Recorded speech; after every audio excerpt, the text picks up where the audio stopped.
thanks for coming. Thanks for the little intro, Johnny. As Jono's already sort of said, I'll mainly be talking about the Flathead tagging program that we started out here in Lake Macquarie. A bit about how it all began. I'll then go on to talking about some of the stats and some of the things we've learnt since tagging these flatties, and then finish up by probably the more interesting stuff and talk a little bit about how to actually target them and some of the tips and techniques that really work for us guys here in Lake Macquarie. So let's go for it. How it all began. The whole idea kicked off down south in St George's Basin in the Tourist Head area. Those guys down there all get along really well with the fisheries officer in, I think it's in Nowra, and they all came up with the idea of targeting these fish that we all love to catch and tagging them and seeing how much we can really learn about them, seeing if a lot of our theories were actually true. So in 2015, those guys started that whole concept, and my good mate Mark Williams, he heard in one of the press releases early in the stage that if it was a success, they would look to expand it to other waterways.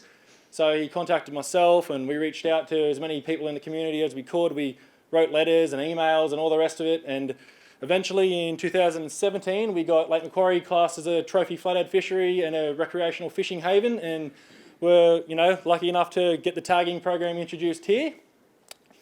Now, some of the things I think made it such a success was in the early days there was only 10 tag kits issued to each waterway, so 10 in Lake Macquarie, 10 in St George's Basin, and 10 in Tourist Head. And the reason this is so important is for two main reasons. One is that you can have a controlled number of people that are really educated on what they're doing, actually tagging the fish. Unfortunately, we've probably all seen photos of fish that have been injured in the process of tagging, and a lot of that just comes down to people being uneducated on exactly how to use the tag needles and what tag needles to use on certain fish. I've seen a lot of people sticking the big yellow pelagic tags in dusky flathead now, which isn't great because they're designed for deep-bodied fish like geofish and kingfish, and if you go and punch one into a shallow, flat-bodied fish like a flathead, you've got a high chance of puncturing vital organs and causing that fish more harm than good. So keeping it a controlled 10-person group was a good way of making sure everybody was on the same page. And another really important thing about keeping it at 10 tags per waterway is when you want to try and analyse and compare data, there are a lot less variables. So, for example, you could have, if you're handing tag kits out willy-nilly to everybody, and say you found that there was 100 jewfish tagged in a month in Sydney Harbour, and there was 350 tagged in the Hawkesbury River in the same time span, if just a random number of people were tagging fish, you couldn't really accurately say there may be more fish in one waterway than the other. But when you have 10 versus 10 versus 10, you're comparing apples with apples, and you can actually make more accurate conclusions when you analyse this stuff. Another big thing I think was a reason why we've had so much success and a lot of results here in Lake Macquarie is another thing that my mate Mark Williams sort of came up with. He's the guy who sort of spearheaded it up here in Lake Macquarie, and that was a 3-month trial period with our tag cards. So we wanted to make sure, because there's only 10 guys that get the opportunity to do this, we wanted to make sure that these tag kits were kept active. It's not something to give to a bloke who's going to chase marlin for half the year and then maybe have a crack in winter or whenever it suits them. We wanted to make sure that we got these in the hands of guys that were out there actively targeting flathead, regularly, just so that we could get the best results we could out of the 10 kits. So that's sort of how it began.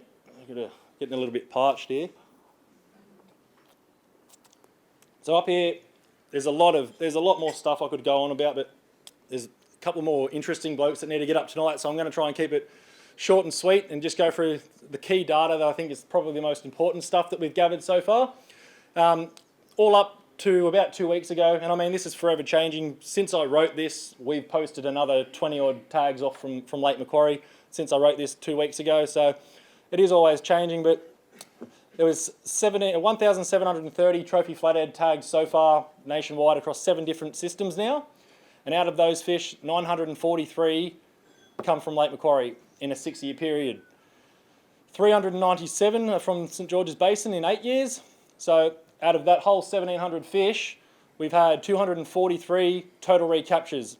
So nationwide, that's a recapture rate of around 14%.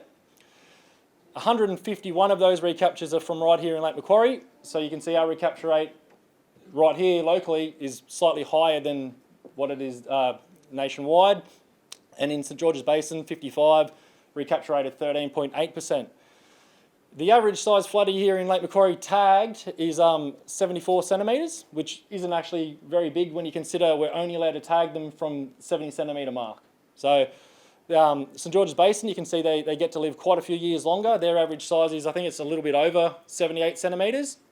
And I've got variables written there just to remind me to mention that this is a bare minimum. So obviously there's a lot of guys out there that may not want to get involved with this. That I know I've heard of many stories of guys that just have caught recaptured fish and not wanted to report the tags, which is fine. There's other guys that may want to help out but simply don't know what to do when they catch a tagged fish.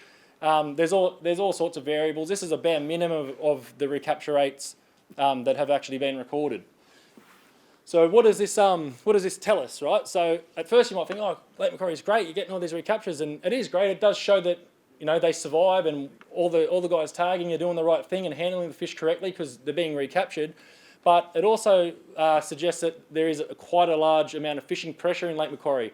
So if we were tagging all these fish and constantly just catching more and more new fish over and over again and really coming in contact with the tagged fish again, that would suggest there's plenty of fish to go around, it's all good. But the fact that a lot of these fish are catching being recaptured 2 and 3 times, it shows that there's probably not as many fish out there as we may have thought originally. And we're learning this just from the ones that have got tags in them. There's lots of different fish out there, not just flathead, jewfish, bream, all the rest of it that you wouldn't know because they don't have tags in them, but you'd be surprised how many fish you probably are catching 2 or 3 times. My good mate Darren Staskinski, he's made me try and say his last name, but I can't do it.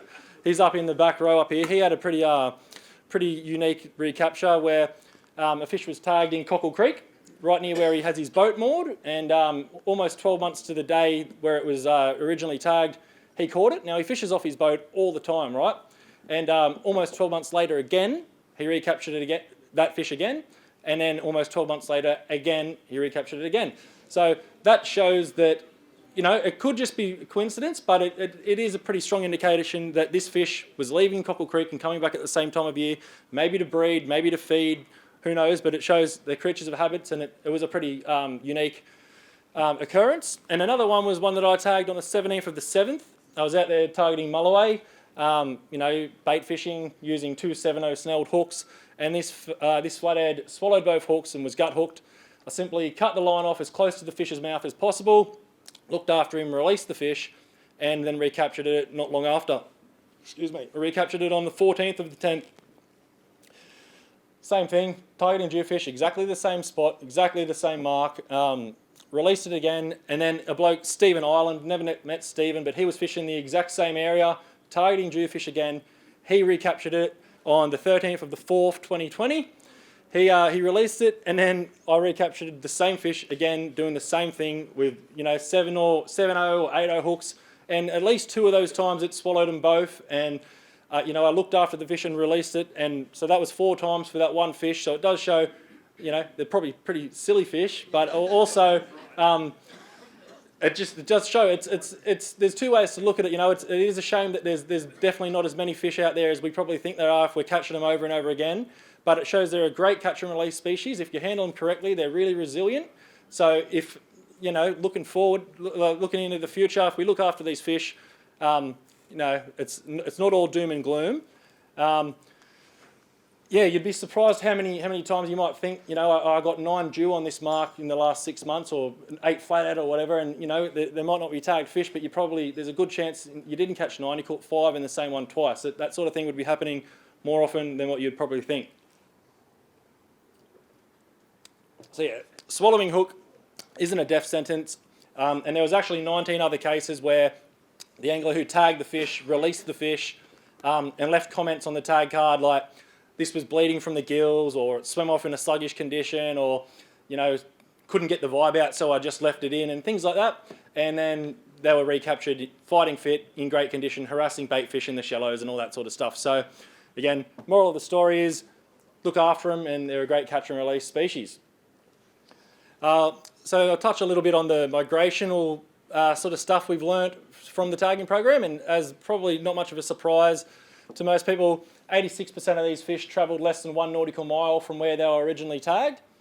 So it does show they are kind of subjective to localised depletion in areas that are high in fishing pressure, like Lake Macquarie. They're not like a pelagic species, which still can be wiped out if you throw 1,000 boats targeting them, but even more so than the pelagic fish, because these guys do sort of pick an area and live in there. If you throw 100 boats on that area, all bagging out, you really can wipe that little ecosystem out quite easily. What have I got here? I've got fish travelling to the channel in summer to breed. That's just to remind me to sort of touch on some of the anomalies that we've learnt from the tagging program. So everybody knows, it's been pretty common knowledge for many years that the big dusky flathead like to go down to the channel to breed in summer and normally end up on the end of a spear. But we have had a few other little things where they've done slightly different things that just goes to show no matter how many times you think you've cracked a code with whatever species it is, they are fish. They do have minds of their own, and they do crazy things. Sometimes we had a fish that was tagged at Green Point, and on the same week, another one that was tagged in Cockle Creek. 2 weeks later, they were both recaptured. So the one from Green Point went to Warners Bay, and the one from Cockle Creek swam to Toronto. So tagged on the same week, swam in opposite directions, but very similar distances, and then were recaptured on the same week. So it just goes to show both doing completely different things. Probably the biggest anomaly as far as, fish travelling less than 1 nautical mile would be one I tagged down at Morisset, the southern end of Lake Macquarie, and in only around a 3-month period it was recaptured on Stockton Beach, which is pretty crazy considering they're an estuary fish, and it didn't only bypass the harbour, the next estuary, but it was recaptured on Stockton Beach. The guy who caught it tried to do the right thing. He took the tag out though, so he pulled the tag out, recorded the details, released the fish, but we'll never know where it ended up, if it went back to Lake Macquarie, if it kept going up the coast or whatever. But that's a little bit about their migrational habits. Next one, I thought I'd quickly touch on this. It is a little bit of a touchy subject. I nearly left it out, but on the topic of looking after big flathead, I thought I may as well touch on this. This isn't anything from our tagging program, but this is a graph that was getting thrown around the internet for quite a while, and it didn't do our flatties any good whatsoever. And I know someone else has already touched on this on YouTube, but I thought I'd do my little bit and run through it in case anyone else has heard sort of theories like this. So this is a study done in Queensland, and it's on the egg production of dusky flathead. You'll see along the bottom, you've got the sizes of the flathead in the study. So it goes from small fish from 30 to 34 centimetres right up to 85 to 89 centimetres. And along the side that goes up there, it's the level of egg production, relating to the size of the fish. And at first glance, a lot of people are looking at this thinking, why are we looking after these big ones? They produce hardly any eggs compared to these smaller or middle-sized fish. But it's not actually what the graph is telling us at all. If anything, this is more so reinforcing some of the stuff I already talked about. The reason there are so fewer eggs coming from these bigger fish is because the guys, when they went out to harvest the fish for the study, they couldn't hardly catch any big fish because there were just very little in that waterway. So the majority of the fish in the study were from this smaller to middle size, which is why all the eggs in the study came from this smaller size. So for anyone who thinks that the larger female dusky flathead don't produce many eggs, fisheries have actually found that an 80 centimetre dusky flathead produces the same amount of eggs as 12 smaller fish around that 45 centimetre mark, around that legal size limit. So there's actually nothing wrong with taking a feeder fish home, and it doesn't matter what species it is. There's just smarter ways about going about it.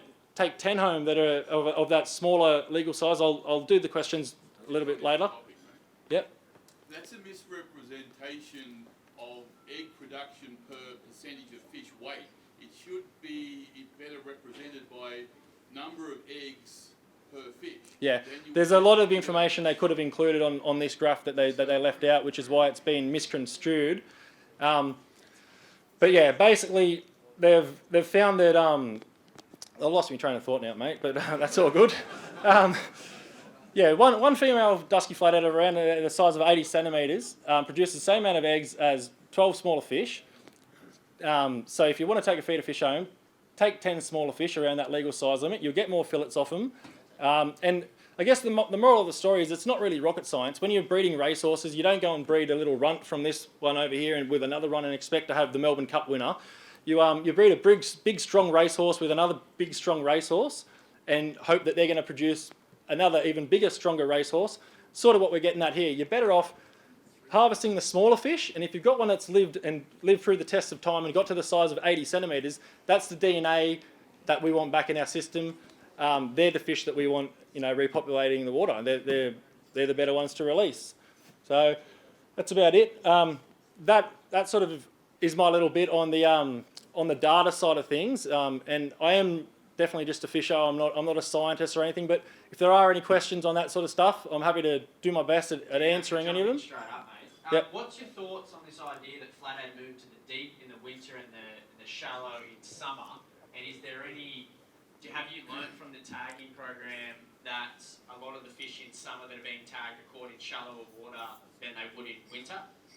Oh yeah, they definitely do move deeper in the winter, mate, and a lot of that's just due to the water temperature and where the bait is. But that's more of what I'm about to get into on the fishing and targeting them and where to find them sort of things, and I will touch on that a bit later. Not so much about the tagging and the data side of things, but yeah, if there's no other questions about that, the sort of stats, yeah. If anyone's got one, put your hand up by all means.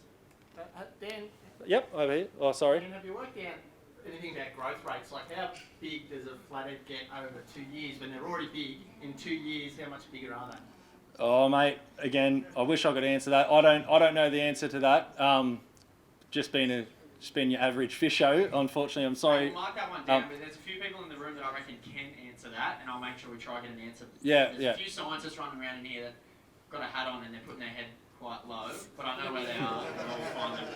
Hey Dan, just Yep. before we move on to your fish talks, what Yep. about the positioning of tags? If by chance someone in the room is in the tagging program or finds their way Yep. in the program, or maybe even a mulloway, you could touch on that because we know how well you can catch them. Where are you putting the tags in relation to Flathead's kind of structure? Yeah, it's a good question because they're very different spots. Excuse me. In this photo, you can see here, you really want to position the flathead tags back here on their second dorsal fin, because this is where all their vital organs are, their stomach and everything. So if you go too far to the front here, you're at risk of puncturing these vital organs. So just back here on a sort of backward angle is the best way so that they can swim through the weed and it not really get in the way. With the jewfish, it's kind of the opposite. It's top dorsal, up around here is where you'd sort of stick it in the dewy because they're so much deeper. You're not at any risk of hitting their stomach or anything like that. Yep. Right, okay, didn't expect this. Go for it, just yell it out, mate. At the back first and then blue jumper. Yeah. What do we do if we catch a big floaty with a tag? Bloody good question. Yeah, great question. So it's nothing too crazy. Record the size, record the tag number, and then just a rough location. You don't have to give away coordinates. Who do we give that information to? So fisheries, look, to be honest, I should have come with the fisheries email, but if you look up DPI Fisheries New South Wales, you'll find their email and just send it through to them. Otherwise, if you have me on social media or anything, I'm happy to pass the information on. But you can also report them to any local tackle store, and the staff at any BCF or Hot Tackle or anywhere drop the information in, and any decent tackle store would help the cause and pass that information on. Thank you. Oh, same question. There you go. Sure. Has a study like this been done with blue spot, flathead, Yep. especially in this area? And do you know about their movements and that around this area as well? No, so I wasn't actually aware they were doing anything with the blue spot. Well, I've only been involved in the dusky flathead stuff, hey. So Just explain it's interesting, blue yeah. spot and dusky, the difference, Oh, so a blue spot flathead is a much smaller subspecies, or not subspecies, but smaller species that live offshore, compared to your big dusky flathead that are more of an estuary fish. They do venture offshore at times, but yeah, I wasn't aware that they were doing any sort of tagging with the blue spot stuff. Dan's not a scientist, so we can soon find that out. If you have any science questions, bank them up, come to let us know, because we do have a few in here and I will find them. Dan, how did you get involved in the tagging? It was simply how do you or How did we get involved? basically we, as I said, there's 10 tag kits per waterway at the moment, and we're kind of just we wait till some guy hasn't tagged anything for 3 months and then sort of say, hey mate, how's things going? I know everyone gets busy. Some people get held up at work and all the rest of it. But we just say, would you mind giving someone else a bit of a crack at it? And there's always opportunities. So if you ever have anyone that you kind of would recommend, let me know, and I can sort of recommend them. The other thing you can do, we got it, contact these guys and give you a logbook. You might not be into tagging, but you can write down fish, your size and that, and it gives them a bit of a history too.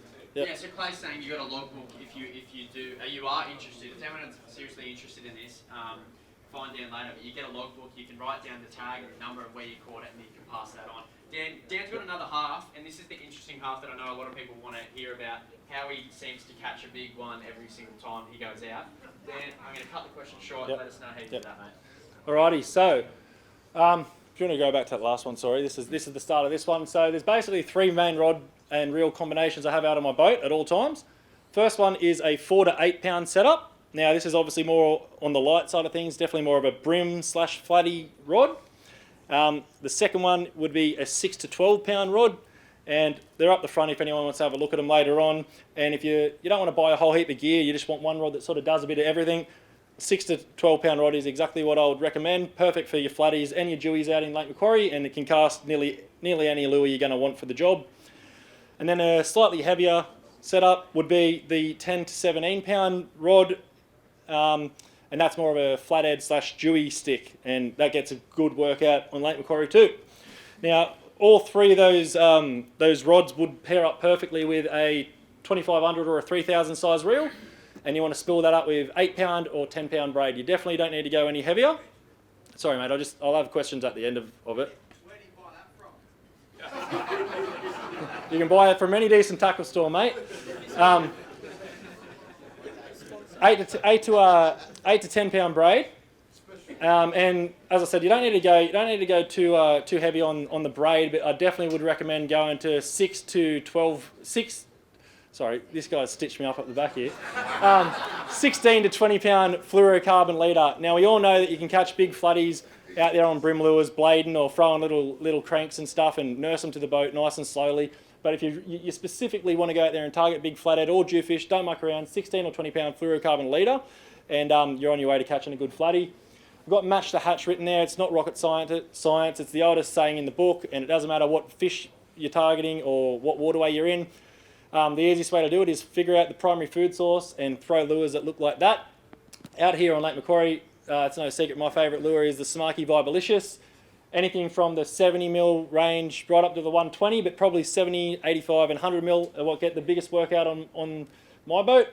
If you like your soft plastics, 4 to 7 inch soft plastic, rigged on a 1/8 to a 1/4 ounce jig head in summer in that shallower stuff, or a 3/8 to a 1/2 ounce jig head in this time of year in the winter.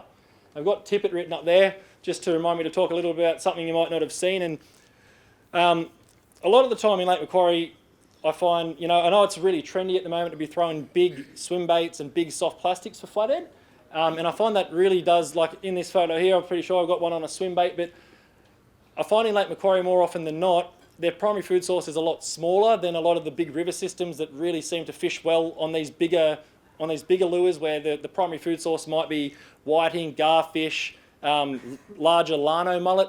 And I'm not saying flathead don't eat those things in Lake Macquarie, they certainly do, but their primary food source is a little bit smaller, more things like whitebait and hardyhead and little prawns and stuff. So more often than not, if I'm having a slow day or I'm really trying to crack the code, I will downsize everything and use smaller lures. And it's not just for flathead, everything I'm pretty much talking about tonight, except the shallower stuff, relates straight over to jewfish as well. So I've caught a lot of good fish with these little 70 mil vibes. But the thing that you're faced with when you're using a lighter lure, like a 10 gram lure or less, is if you want to follow my advice and run a 20 pound or a 16 pound leader, throwing that on anything other than a lighter 4 to 8 pound rod gets quite hard. So you've got to run your 4 to 8 pound rod, but you don't want a 20 pound leader clunking through these little micro guides. So the way around that is you run your 8 pound braid, you run your 6 or 8 pound leader right through the guides, and you'll see up here, I've got about 20 centimetres of the 16 or the 20 pound fluorocarbon leader just on the business end of this. That way I can punch out big long casts. I don't have that ugly 20 pound leader not clunking through the guides. I've got a thinner diameter leader, so my lure sinks faster, casts further, But then when a big floodie grabs it, I've got the security of that heavier leader down on the business end. So that's a little trick if you do want to fish small lures for big fish, and it works really well. There's that. Again, a couple of pictures of some dewies that were caught on like 70 mil and small lures like that. So there's absolutely no problem throwing small lures for big fish.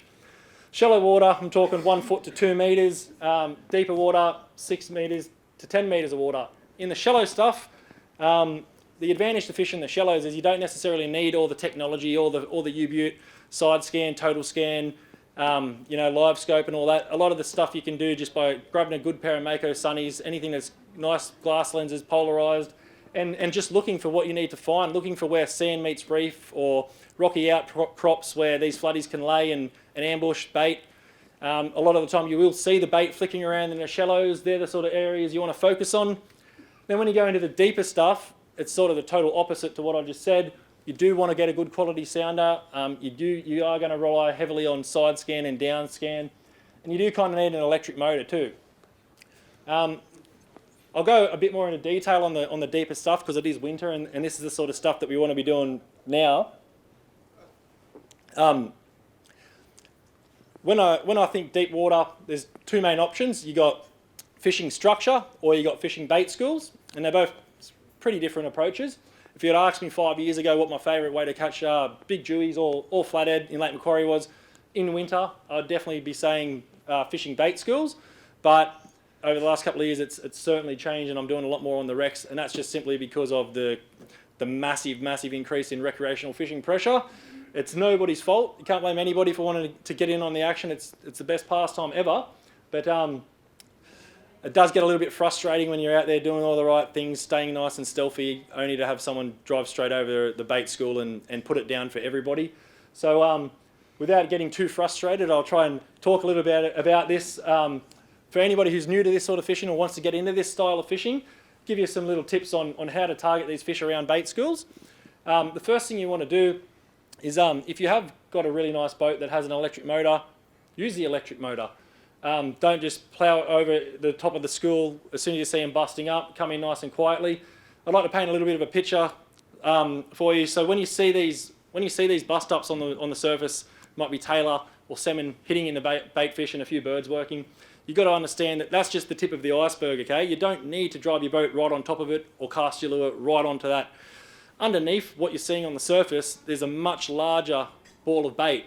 And the tailor or the salmon have spent a long time corralling that up and getting that into a big tight ball where they can feed on it.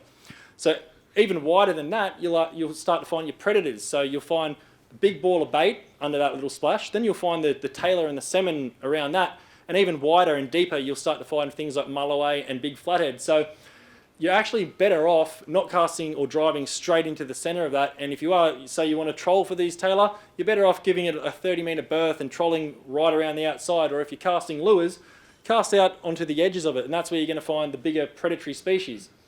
If you don't have an electric motor, it's okay. Position yourself... Oh, cheers, bro.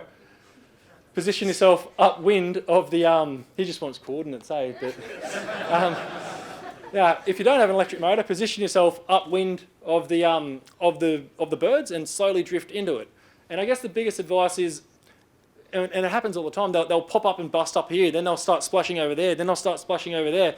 And you don't need to turn your motor on every single time and try and correct your drift 10 to 15 metres, because every time you start that motor, it spooks everything, the tailor spread out, the bait disperses, that whole food chain starts all over again, and you're sort of just shooting yourself in the foot. The best thing to do if you're finding the bait moving around quite a lot is put a nice, big, quiet drift down the centre of where you think that activity is, put the time in, and you're going to have more of a chance of those dewies popping up under or around your boat if you're staying nice and quiet, or flathead. I'm sort of going off on a dewie tangent here, but I'll be honest, this time of year, flathead and jewfish, they go hand in hand, and a lot of these flathead I'm tagging at this time of year, I'm actually targeting jewfish anyway, but moral of the story is be as quiet as you can, and you don't need to be following the bait schools around crazily. Just stay in that general area, and you're a good chance of coming across them. You're definitely more of a chance coming across the dewies than you are if you're constantly turning the outboard on.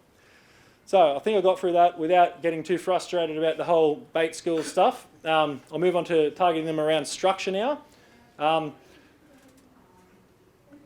So the structure, I'm talking reef, wrecks, barges, humps, drop-offs, all that sort of stuff. And the most important thing here is, positioning your boat correctly and casting accurately. So it is really hard, I'm not going to lie, it's really hard if you don't have a quality sounder with side scan dialed in and an electric motor. Because what you want to do, and it doesn't matter whether it's any one of those structures, a wreck or a barge or a hump, is position yourself upwind. And this is Lake Macquarie. I've got to mention, this is Lake Macquarie. You will fish other tidal waterways like the Hunter River or the Hawkesbury, where the tide is a lot stronger and the tide will dictate the way you're going to drift as opposed to the wind direction. So I'm talking about in Lake Macquarie for all this, where the wind direction will dictate your drift more so than the flow of the tide. So if you've got a mark and it's a wreck here, get upwind of it, drift down, and use that electric motor to really dial in and make sure that you're going to drift as close to that thing as possible. And when you think you're about just over a cast away from hitting it, you want to hit spot lock and really pepper that front side of the wreck. Work it like a clock, cover right from the left to the right-hand side of it, 10 to 15 metres out of each side. A lot of the time, if you don't really rip that lure past their face, a lot of the time you'll miss the bite. If you don't hit spot lock, you can quite easily drift across that wreck and only get 2 casts into the strike zone and miss catching the fish. So spot lock just in front of the wreck, really give it a good workout, release spot lock, maybe 5 metres max, same thing, hit spot lock again, pump it. By that time, you'll be probably landing on the wreck, and I will say, can get expensive, but if you're not landing on these wrecks and getting the odd snag, you're not fishing it properly, you're not in with a chance. Once you've done that, it's just a bit of a pattern. You pop it off for 5 metres, fish the top side of the wreck, then fish the back side of the wreck, and you'll eventually, hopefully, find some fish feeding at one stage of that drift. If not, move on to another hump or another wreck and repeat the same thing again. I'm trying to rush this because obviously we've gone on for a little bit longer. There's obviously plenty more to talk about, but we'll just go on to the next one. Fish handling. This is the last little bit I'm going to talk about. Obviously, it's all good and well to talk about catch and release and to practice catch and release, but if the fish don't actually survive, it's no good at all. So probably the most important things as far as catch and release fishing goes are get rid of the old stainless steel bogey grips that were popular 10 years ago. They do nothing but damage the soft tissue under the fish's jaws. They rip big holes in fish. If you're going to use lip grips, get those plastic ones with flat ends. But the best thing to do is use a glove, rag, or a towel. When it comes to netting the fish, don't use the old mesh nets with the knots that damage their spines. They take the protective slime off the fish, knock scales off, all the rest of it. You really want a good quality rubber net. I know Berkeley do a good rubber net, and there's also the old school original Enviro net that works really well. Cut hooks that are set deep, cut them off. Don't try yanking them out. You're more often going to do more damage by pulling on the hooks than you are just simply snipping it off and letting time rust them out. Support the fish's weight. I've skipped one, haven't I? Where is it? Keep the fish in a net or a tub. So when I started tagging these fish, I went to Bunnings, grabbed a big tub for $15. I leave that on my boat at all times now. When I get a good fish, I fill that bucket with water. The flathead or the dewey goes straight into the bucket so it can breathe the whole time. I'll get my camera ready, I'll take it up, I'll get a photo of the fish, put it back in the tub, I'll get my tags out, I'll tag the fish and I'll release it. There's pretty much no time that fish is flopping around on my casting deck, basically, not breathing. So if you want to, make sure you're looking after the fish. If you don't have a tub, just leave them in the net. If you've got someone else on the boat helping you, they can leave it in the net on the side of the boat while you get the camera ready, take your photos, put him back in the water, support their body weight, and that's about it. So thanks for listening to me ramble on.